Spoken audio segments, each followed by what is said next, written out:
We're facing an inflection point in history. One of those moments where the decisions we make today are going to determine the future for decades to come. As I told the families of Americans being held captive by Hamas, we're pursuing every avenue to bring their loved ones home. As president, there is no higher priority for me than the safety of Americans held hostage. The terrorist group Hamas unleashed pure, unadulterated evil in the world.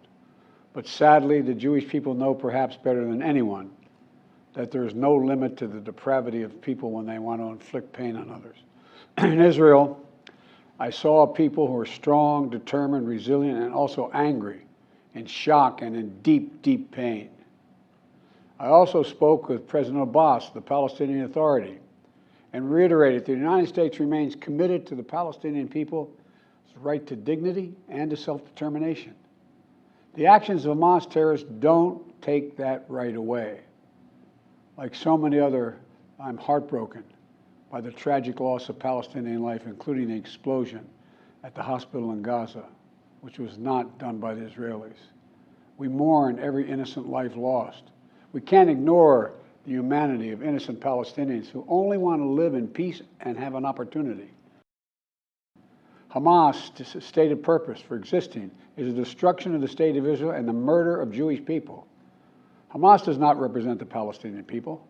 Hamas uses Palestinian civilians as human shields, and innocent Palestinian families are suffering greatly because of them. Iran is supporting Russia in Ukraine, and is supporting Hamas and other terrorist groups in the region, and will continue to hold them accountable, I might add. American leadership is what holds the world together. American alliances are what keep us, America, safe. American values are what make us a partner that other nations want to work with. To put all that at risk, if we walk away from Ukraine, if we turn our backs on Israel, it's just not worth it. That's why tomorrow I'm going to send to Congress an urgent budget request to fund America's national security needs, to support our critical partners, including Israel and Ukraine. Is a smart investment that's going to pay dividends for American security for generations. Help us keep American troops out of harm's way. Help us build a world that is safer, more peaceful, more prosperous for our children and grandchildren. In Israel, we must make sure that they have what they need to protect their people today and always. The security package I'm sending to Congress and asking Congress to do is an unprecedented commitment to Israel's security that will sharpen Israel's qualitative military edge, which we've committed to, the qualitative military edge. We're going to make sure Iron Dome continues to guard the skies over Israel. We're going to make sure other hostile actors in the region know that Israel is stronger than ever and prevent this conflict from spreading. The people of Gaza urgently need food, water, and medicine. Yesterday, in discussions with the leaders of Israel and Egypt, I secured an agreement for the first shipment of humanitarian assistance from the United Nations to Palestinian civilians in Gaza. If Hamas does not divert or steal these shipments, we're going to provide an opening for sustained delivery of life-saving humanitarian assistance for the Palestinians. As I said in Israel, as hard as it is, we cannot give up on peace. We cannot give up on a two-state solution. We must, without equivocation, denounce anti-Semitism. We must also, without equivocation, denounce Islamophobia.